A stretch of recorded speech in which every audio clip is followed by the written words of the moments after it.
Todd for the ISTE Librarians Network, and we are working double duty today as we are your hosts for this webinar and also your presenters. Thank you so much for joining us for social media and your library webinar. The ISTE Librarians Network has a mission to promote librarians as leaders and champions of educational technology and digital literacy. Our key mission is to provide a professional learning community where librarians can leverage technology, knowledge, and expertise to improve school library programs, increase access to information, and foster strong teaching and learning environments in a connected world. So I have the pleasure of introducing Nancy Jo to you.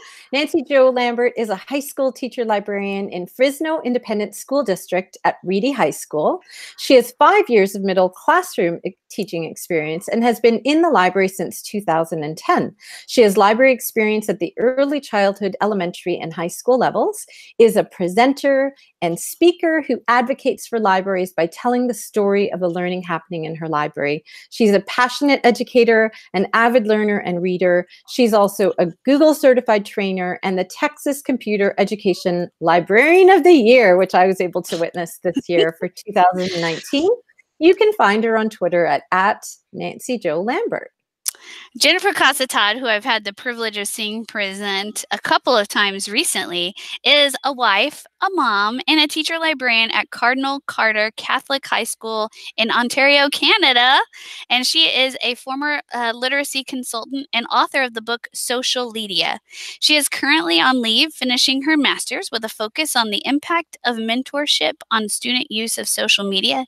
She's also an Ontario GEG leader, a breakout EDU trainer, a Google certified educator, a mentor teacher for the OnEd SS Chat, an OnEd mentor teacher, an ISTE librarian PLN leader, and the lead organizer for the first Canadian DigCit Summit. She is passionate about showing teachers and students how they can use technology and social media to make the world a better place. You can find her on Twitter at J Casa Todd. All right, so now all the introductions are there. Hopefully, if you're joining us, you can introduce yourself either on the YouTube chat or on Twitter as well. The presentation itself has many hyperlinks, and you can find that by going to bit.ly/ISTE Leverage SM. So that's ISTE, all capital L in leverage, and then SM is capitalized for social media. And we will show this again at the end of the session. We will be taking your questions and your comments via social media tonight and through the YouTube chat to the right of your video if you're on YouTube. If you're on Twitter, please tweet using our hashtag ISTELIB, ISTELIB, and we'll do our best to answer. The ISTELIB team promises to pay attention to this ISTELIB tag this week for the questions or comments, or really we do this anytime. So again, thanks for joining us, and we're going to get started. Did we start the chat, Jen? The chat on the side. Okay, good. All right. Okay. So we want to make sure that you participate and connect with the ISTE Librarians Network. You can find us at istelibrariansnetwork.weebly.com.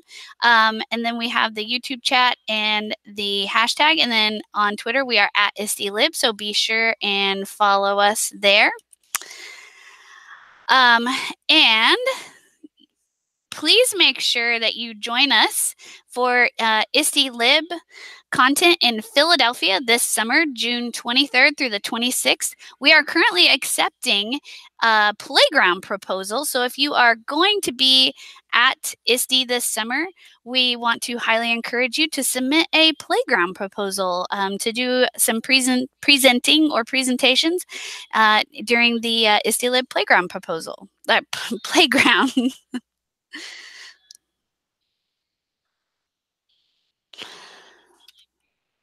All right. So one of the things that I'm always eager to talk to librarians about is social media. Social media is a way that you can tell the story of the teaching and learning that's happening in your library and how you as a librarian and how your library is contributing to student achievement on your campus. So I always remind librarians that when you tell your story, they're like, well, I have my databases on my library website. And I'm like, that's not telling your story. Your story is not your databases. It's really important now, and it's just part of the job and part of the package that we as librarians are making sure that we have a social media presence. So that's something that we really want to stress today. The other thing that I talk about when I talk about social media is that you have to know where your stakeholders are on social media. What are the social medias that they prefer? I've been at all levels, pre-K through 12, high school, through the years, and at different times, different social medias have been more popular than others with different groups. So make sure that you are polling your parents and finding out what social medias they're using, because different generations of parents are using different social medias, and they're using them differently. So it's important to know where they're at, parents are. It's important to know where your community members are at. If you can have a general social media presence on a community somewhere, I think that that is really important, so that your community will know what's going on in your school library. And then, of course, your students, depending on what age level of students that you're working with, will depend on which social medias most appeal to them. So you want to make sure that you know what those different stakeholders are using. And then another audience to look at too is your teachers and administrators. What social media are they on? Because a lot of times you can promote what you're doing in the library and promote library programs and services to your own staff and students by being on social media where they are as well. So when we're talking about social media, we have to look at the social media policies of our school or our district. As a parent of 2 children in my own school district, I have to sign off every year on permissions that look something like this. And so you probably have those in your district. You may not see them as being on the teacher side of things.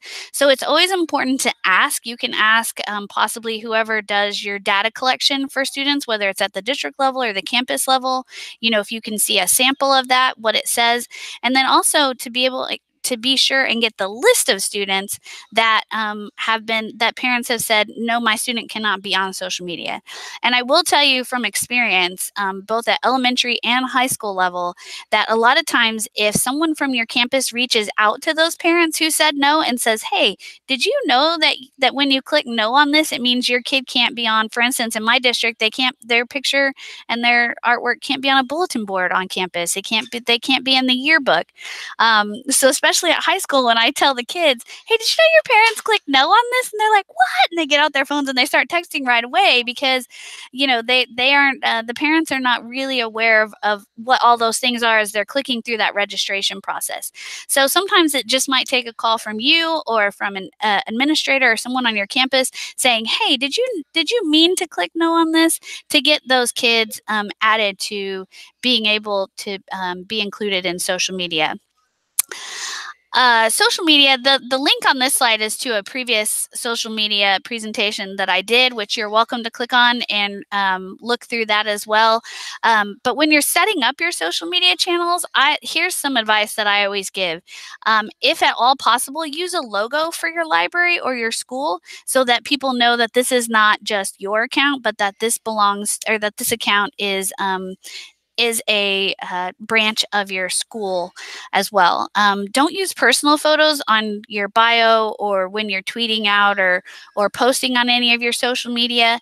And then when you're making channels like YouTube and Pinterest and places like that, be sure and populate your channel with stuff. Don't just start it and then just have nothing on it for 2 months. Make sure that you populate immediately. And also with Instagram or anything really, go ahead and start populating that with things. With your bios on any social media, keep it short and sweet. Put the link to your library website everywhere. Make sure that on every social media it links back to your library website. And then Also, just be aware that what you put in there, everybody's going to see. And then connect your channels where appropriate. If you can post something, if you can, connect your Instagram and your Twitter and your Facebook and post on one and it posts to all three, excellent. And so I think we'll talk a little bit later about, there are tools you can use to do that. You can use Buffer, you can use if, then, this, that. Lots of tools to help you connect those social media so you post once and it goes everywhere appropriately. All right. So one of the things, and Nancy Jo has already touched on this, is advocate, right? So your social media channel should be a place where you're showing your own leadership, where you are advocating for the importance of your school library. And that is super, super, super important. I think increasingly we see the importance of also using your social media accounts to communicate information with your kids. And I would say reciprocate, right? So, and you're going to see a few examples of that. Celebrate some of the really cool things that are happening in your school, that your students are accomplishing. And again, as Nancy Jo suggested, using that culture of permission, right? So your kids are aware of freedom of information rights, and you're taking pictures, but saying, do you have this? Can I celebrate you on our channel?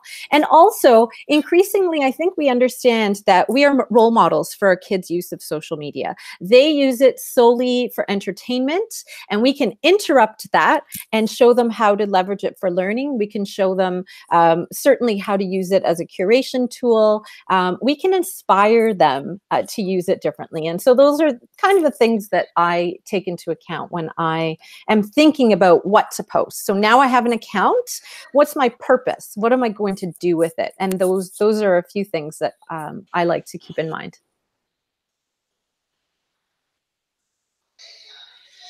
Nancy Jo? Oh. She's taking care of the slides moving forward. I'm also doing Twitter. Okay. Okay, so I have on these slides, if you click on this, it'll open up to things. And so this is my Reedy High School Library Twitter account that's linked here. And you'll see there is my short and sweet bio. There's my logo. There's a picture of the library. And then when you look at the media, you see lots of pictures of things representing our school and what's going on in our school and in the library as well. And so this is just an example of I don't do a lot of interacting except with other organizations of my school. I also, for my school, I keep a list of all of the Reedy high school accounts. And so I then help the other people in Reedy with Twitter accounts for the various organizations, follow each other and make sure that we're all following each other. So go back. And I should interject. So my library Twitter account is not followed by many people. And that's a bit of a problem. It's been a slow start. We just got Instagram. We were using Twitter. So for me, it was really important to have a conversation with my principal, and I run the school social media account. And so things that I'm sharing on the library account, I make sure that I'm also sharing on the school account. So being aware of that and leveraging the bigger audience and tagging people appropriately is also, I think, really important. I follow organizations from whom I think my students could learn, from people that I can learn. One of our favorites is Math in the News. I don't know if you've ever heard of it, but it's a great account. It's very US centric. And what it does is it puts out a math problem around a current event. And so I love to retweet that. So those are just a few of the things that I do with mine. So if we go back to the slides for a second, I just want to share, rather than scrolling back in the feed, one of the teachers in our school district said, "Hey, do you guys want to work on a puzzle at the same time? Wouldn't that be fun?" And we said, actually, that sounds like a lot of fun. So we got last year we got probably about 6 different libraries involved. This year we got more than that. We got, I think, all 9 of them. And it was really neat because when we said to the kids, oh, we're going to have this epic puzzle challenge, all 9 of our libraries are going to work on this puzzle at the same time. And they said, well, how will we know how everybody's doing? And I said, well, because we're going to use Twitter. At the end of the day, we're going to have updates. And the kids were so invested in it. It was so fun to see them. And that little boomerang was a student who said, Miss, let's do a boomerang. That will be fun. And them showing me different tools to be able to use to post. And it was really interesting to have the kids come back and say, okay, how far are they? They didn't say how many likes did our account get. And I think that is really significant. They said, how are the other teams doing? So they looked now at this as this hashtag as an opportunity to connect with others, and we had a common goal. So that was the Epic Puzzle Challenge as an example. In the next example, just to give you a few ideas, we would love to see you share your own. My makerspace has a lot of very tactile things. There's coloring, and in this particular case, we found an organization called Crafting for a Cure, and we created cards. And the Crafting for a Cure is an organization that will send cards to kids in long-term care. So again, here's an opportunity. You're connecting with an organization, you're making something at school and showing kids the link between what we're doing and then the outside world. So that's the example there. And I know last week, the last webinar we had, there were lots of examples for making in your makerspace and how you can connect. And finally, in terms of Twitter, and I did this on Instagram as well on the next slide, is looking for opportunities to make a positive difference in the lives of other people. And again, we have the materials in our makerspace. I look for opportunities on Twitter or Instagram for someone. How do we make someone stay special? So in this particular example, it was a woman whose dad was going to celebrate his 90th birthday. And the daughter was feeling like her dad was struggling. And she said it would be wonderful if he got a few happy birthday cards. So again, I connected my kids with this cause. They wrote cards and we physically sent them, but I made sure to show them that it was because of social media that we learned about this, and I showed them the response from Miriam Dunn, the daughter, when we did that. And in the next example, again, hopefully you're sharing your examples, but our book club, we connected with the Global Read Aloud. I'm sure many of you are familiar with that. And what we did in that tweet was we had a really great book club discussion. And then we created a tweet together, which I think is really important, right? We created a tweet together. We looked at the language of our tweet. One of the students in our book club did not really like that book, and she thought it was very stereotypical. So she wanted to know what other stories of refugees are out there that we're missing out on because we're looking at these very typical ones. And that was really interesting because we sent that out, but we didn't tag anyone necessarily. So then I was showing our kids, well, what if we tagged people? Again, same thing. They came into the school and they asked, has anyone responded to us? They didn't say how many likes did we get. And that has evolved in the students creating a slow chat opportunity for some of the books that we've picked in Ontario. And on the next slide, I think what's significant is it was an incredible opportunity for us to brainstorm, what does digital citizenship look like in terms of our slow chat, right? So giving students the skills. And also for students who didn't have a Twitter account, I gave them the opportunity to post on our account using their initials. So again, it's guided use of social media, and an understanding of digital citizenship in context here. So the next, Nancy Jo's the one who's going to just move these along. So just And for me, I know there's a difference between Twitter and Instagram. Many more of our students are on Instagram. So that Twitter chat happened to be on Twitter because that was the place where we originally saw Refugee. But there are lots of opportunities to do things on Instagram as well. And Nancy Jo, do you want to jump into some of the things that you share on Instagram? So this is my library Instagram, and I share a variety of things. I do a lot of videos, and then I do images, and I don't just do library stuff either. Like this was a performance of our orchestra out in the rotunda. This is our FA class. This was our NHS kids shopping for angels at the holiday time. This was a statue that was donated by our seniors last year here in the library. This was in a computer lab. I'm a elections registrar for my county, and so students can come to me and I can register them to vote. And so this is just, and then this was a voting, March in our district is voter registration month. So that was an image that I made for voting. So I use Instagram, and the kids really follow and respond to Instagram is one of the best places I can get them to really, focus in on that. And so Instagram has been a really good tool for us.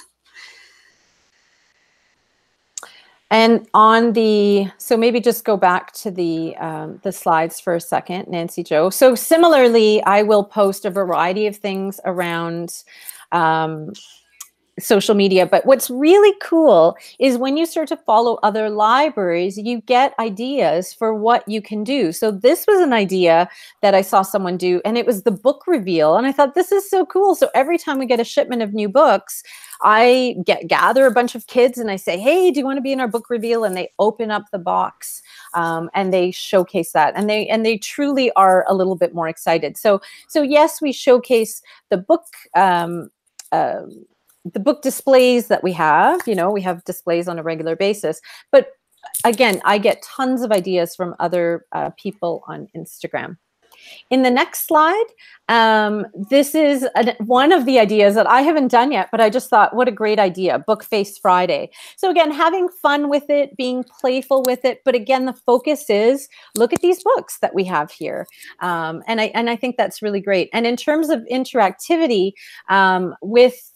in our library, on the next slide, you'll notice that every Friday we have a Boggle game. We put it on the board, and so we call it Boggle Friday. And we have kids who come in and they will, take their time. It doesn't matter what homework they have; they will do a Boggle. And so putting it on the Instagram is just another layer to invite interactivity. I know that a couple of people invite. I know Brad Gustafson from Minnesota invites families to do book talks, and he uses the hashtag book talk.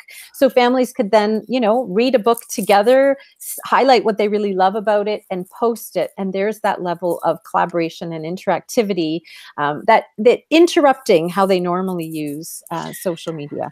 Well, and it's really cool because somebody posted on Twitter, this was, I'm going to butcher this, Burnshausen Bengals. And the Burnshausen elementary fifth graders from Houston, Texas, collaborated with a Colorado public library that was a bank in 1900 prior to becoming a library to chat about its history of the library and take a peek in the vault. This is somebody watching the webinar that tweeted this to me. So, oh, amazing. Yeah, so I thought that was cool. So I wanted to share that as well. So before we go too far on Instagram, away from Instagram, I do want to say that I follow tons of other libraries on Instagram as well. And like Jen said, there are so many librarians doing such cool things on Instagram. I will tell you that a librarian in my district used a Snapchat filter to make videos, and she used the Big Mouth filter. And so she called herself Big Mouth Librarian. And this is Maddie Powell at Wakeland High School here in Frisco. And so she had the funniest Instagram posts because she would put those Big Mouth Librarian videos on there of her talking about books or stuff going on in the library. It was great. I will also tell you that Another really good Instagram account to follow is James Allen. He has an Instagram account for the Ed Hub in Kentucky, and their library, first of all, is amazing. But he is constantly posting the coolest stuff from their Maker Lab and all their labs and stuff that they have there. So that's another really awesome account that I can think of. Let me interject, because James Allen is actually on our YouTube, and he says something that's really interesting. He says that he's glad he started the Instagram account because the kids have found it on their own, including alumni, and he hasn't really promoted it. And that I think is significant too, that when you pick a place, you know, where the kids are, that you are going to be able to make an impact in a different way, right? Because you're using a tool that they're using. Right. I'll just touch on Snapchat really briefly because we're coming near the end of our time. I do have a Snapchat account for my library, and in the last couple of years, I used it a ton. I haven't used it very much this year. The students initially really liked following the library on Snapchat, and now I feel like that's kind of, that interest has gone down a little bit, which is one reason why I haven't been using it as much as I've been using Instagram. I feel like they're much more willing, and Instagram is more interaction friendly with them as well. But Snapchat, depending on your kids and your users, you know, that's another great tool for promoting your library. And then Pinterest. I have a Pinterest for Reedy. Oops, that's not it. Here it is. And I have used this, especially with my student library aides, a lot. And so one of the things that I'll do is I'll collect Pinterest things that I see online, and then I'll have my library aides look at the boards and say, you know, come up with a display based on, you know, this board that you've seen or whatever. And then I also, it's a way for me to collect things that I do in the library as well. So Pinterest is a great place. And I know that a lot of librarians are on Pinterest as well, sharing ideas. So it's another place for you to go and find. I know I'm terrible at displays. Displays are I'm not good. Displays are not a good thing for me. But when I go to Pinterest, it gives me lots of ideas, and then I can recreate things that other people have done. So, you know, that's an option there. Did you want to say anything about Pinterest, Jen, or? No, but absolutely. That's how we get a lot of the ideas for our book displays. And we're not going to jump into that link, but please know that I did do an ISTE webinar exclusively on YouTube and your library. There are two, the link is there. So if you have the chat, there are two slides in this thing. I'm just going to gloss over quickly. And that is that, again, using YouTube can be a form of curation. If you look on the next slide that Nancy Jo is going to bring over, I have both student created and videos that I've created. I have a playlist that's called Books We're Excited About. If you look on the next slide, the playlists that I create are a way for me to create curate content, show kids how to curate content, but also I have a thing called Be Inspired. And so what I want to do is, what we need to do, I think, with our social media account is we also need to remember, whether it's YouTube or Instagram or Snapchat, that we want to inspire kids to model what we want to see, because we need to show kids they can make a positive difference using social media.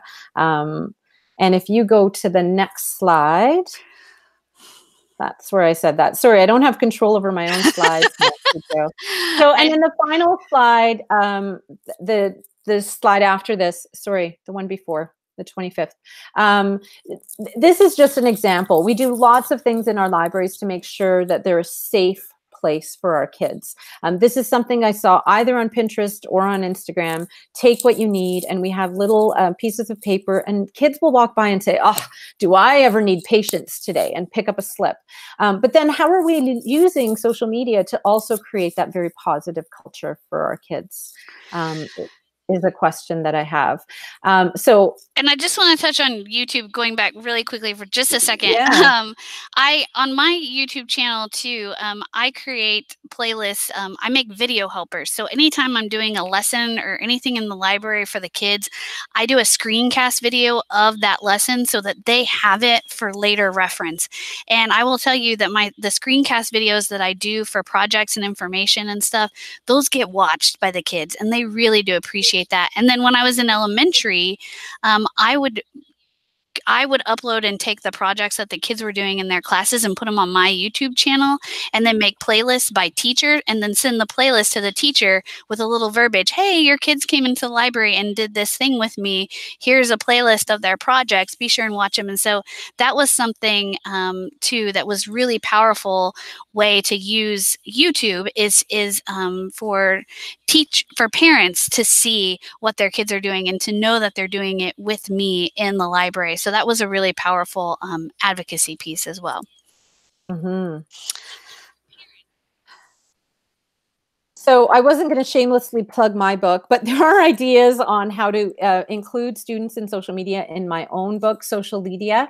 But our president, our ISTE president, is also the author, Nikki Robertson, of a book called Connected Librarians, Tap Social Media to Enhance Professional Development and Student Learning. So I'm sure you'll get other ideas there.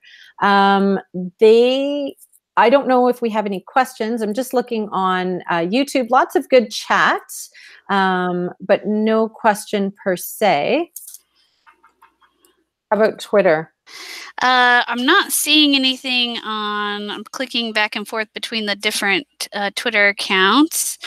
I'm not seeing any questions. So I think there were looks like Linda's providing some resources to people's questions.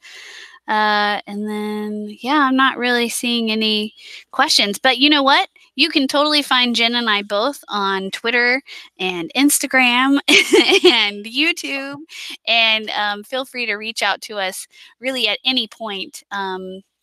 With any questions or ideas or whatever. And you know what I'm seeing too is a lot of people sharing what they're doing on social media, which is awesome. Yes. And that's really what we want is everybody out there sharing what they are doing so that we can all learn and grow from each other, because hashtag better together we are. And so the more you guys can tweet out and share, hey, this is what I'm doing, or hey, I put this on my YouTube channel, or hey, we did this on Instagram.